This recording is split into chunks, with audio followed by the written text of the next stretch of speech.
I understand that the PNP, out of desperation, wants to see the back of the most impactful and, dare I say, positively consequential Prime Minister that Jamaica has seen in recent times. This is a Prime Minister who has skillfully led our country through multiple crises and have not been implicated in unbecoming or any unlawful conduct. I also expect some PNP affiliated groups which position themselves as civil society to shortly echo the same call of the PNP. However, I believe this position taken by the PNP is baseless and without merit. It is important to also note that unlike some individuals in the PNP, the Prime Minister does not hide his assets in trust funds.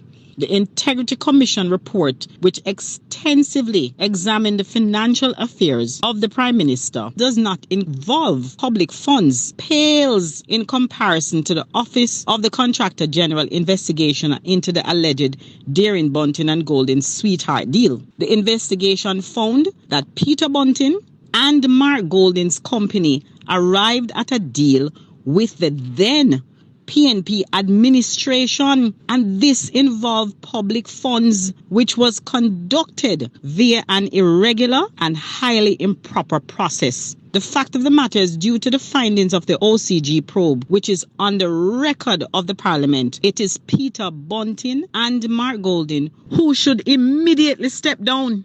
Hello, JPU family. Welcome to another episode of Jamaica Politics Uncovered. If you're just joining this platform, welcome. If you are returning, welcome back. If you haven't subscribed, please do so. So as you guys know, the Integrity Commission's report has been tabled in the House of Parliament of Jamaica. And that report is solely about the Prime Minister of Jamaica. According to the IC, they found two issues with the Prime Minister's statutory declarations. They were looking at 4 bank accounts that were linked to him, which is found to be one for his mother, one for his dad, and one for a former constituency worker. That was referred to the prosecutor, who said that she will not prosecute the Prime Minister because there was no evidence of anything criminal or intentional to conceal. Now, going further, the Integrity Commission is saying that they have issues with the financial institutions that the Prime Minister has dealt with. And so they're saying, okay, we haven't found any evidence of anything regarding illicit enrichment, but we want the financial investigators in Jamaica to look into these financial institutions that the Prime Minister dealt with. So until then, and until they do, we cannot certify his statutory declarations. Well, that's all fine and good. As of right now, right this minute, Andrew Holness has not been found guilty of anything illegal and unethical. However, you have the PNP stuck in desperation mode out there doing press conference, say that they're calling for the Prime Minister to step down. Why is that? They're calling for the Prime Minister to step down because they feel like he didn't tell the truth about being under investigation. Well, the truth is, according to Section 53 of the Integrity Commissions Act, while a matter is under investigation, you're not supposed to go out there and say anything until it is tabled in Parliament. And that's why only the members of the PNP have been all over the place talking about it. So, was the Prime Minister under investigation, or did the Prime Minister know that he was under investigation? Let's look at it. There's a process of certifying these guys for the Integrity Commission. And if the Integrity Commission during that process comes to you and says, hey, we have some questions for you about certain aspects of what you've declared. And you say, okay, no problem. You answer the questions, whatever they ask you for, you give it to them. Would that give you an indication that you are under investigation? Or would you see that as cooperating with the process of certification? That's how I would see it, and I think that's how the Prime Minister saw it. Now, did the Prime Minister know that the Integrity Commission was asking people from overseas to come in and look at certain things. I don't think they did, and they shouldn't. They're the investigative body, and they're not obligated to tell the people they are looking into or investigating every aspect of what they are doing. So maybe the Integrity Commission saw it as an investigation, but they didn't tell the Prime Minister that, hey, you are under investigation. Or they gave no other indication besides asking a few questions or asking for a document, and he provided it cooperatively. So this notion that is now being created by the PNP, that the Prime Minister knew all along that he was under investigation. And when asked, he said nobody told him in his cabinet that they were under investigation. The Integrity Commission would be stupid and unethical to say to the Prime Minister or any of them, you are under investigation. They don't do that. They carry out their investigation discreetly until they've completed it. And that's the way to do it. That is fine. So this gotcha thing the PNP is playing to say, well, he can't be certified, so he should step down. It's bull. When he's found guilty of something, then he should step down, right? Donna Scott-Mottley, she said something very interesting that I want to share with you. Anticipating now that the report is out? Well, let me start with an issue that deeply concerns me and I think should concern all of Jamaica. When the Prime Minister was asked if any member of his party was under investigation for illicit enrichment, he made a statement to the nation because he answered to a reporter that he had asked far and wide, and nobody had said that they were under investigation. Mark Golding said the same thing, and we heard from the Observer last week that 5 PNP and 3 JLP were being investigated. So is it that the Integrity Commission didn't tell anybody they were under investigation? Now, this was August 17th. As it turns out, with the report, you can see from what has been published that he was more than aware at the time that he was under investigation. More than aware of what? He was going through the process of certification of his statutories, and he had to provide some additional documents and so on. Why would that raise an alarm for him to run out and say, Jamaica, I'm under investigation? It doesn't make sense. And for me, that raises the question of trust and of integrity in our leader. Our leaders have to set the moral compass for our country.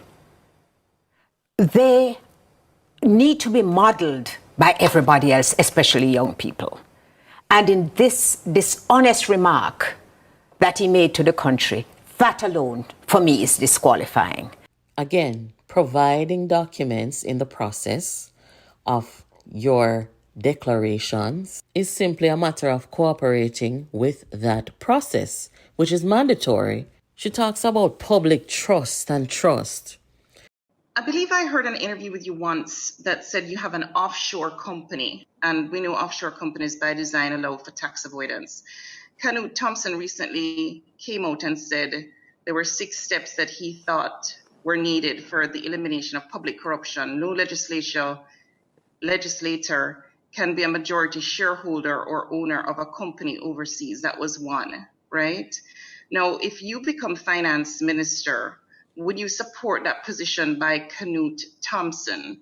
In other words, if you still have this, or if I heard wrong, please again correct me, get rid of this offshore company because, and then another question, are share of taxes, Mr. Golding? Offshore companies, as we know, are designed to avoid some taxes. And I'm saying the question then tied into all of this is, are you paying your fair share of taxes if you're not in a position to support what Canute Thompson is saying? Right. If it's appropriate that persons who have offshore companies and who are in public life should make arrangements to bring them onshore, I think that makes sense to me, and I think that is the legislation that needs to be passed to enable that. was tabled originally, and then they didn't pursue it. It was tabled by this government.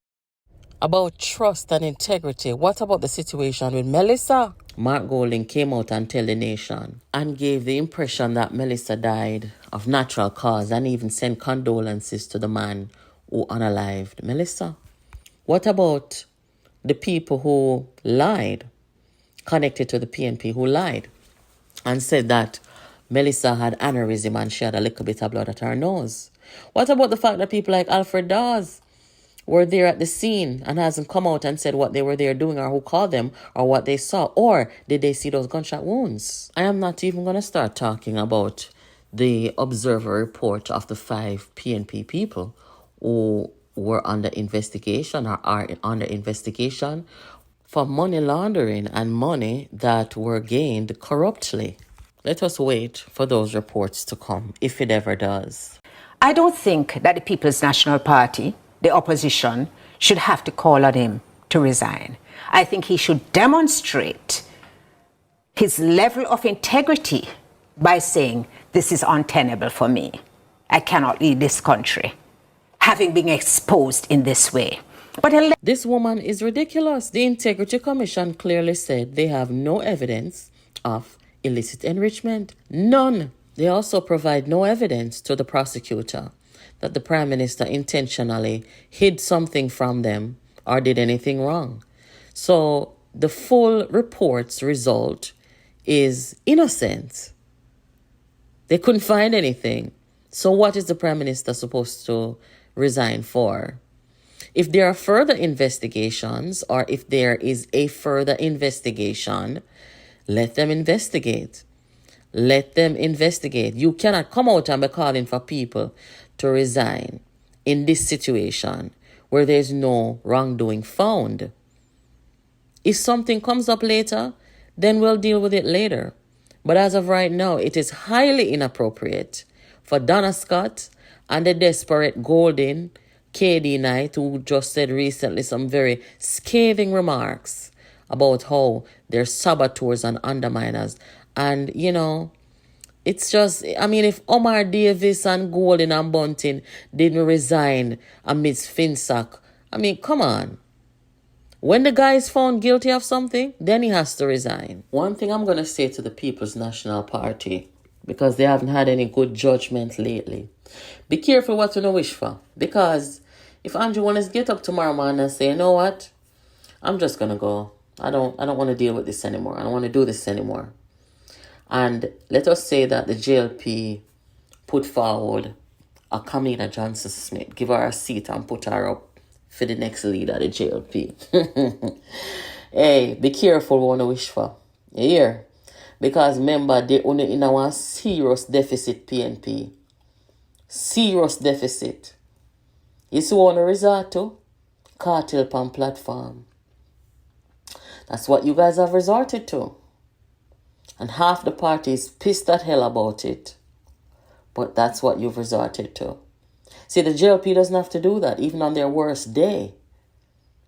So be careful what you wish for. Talking about the Prime Minister should resign.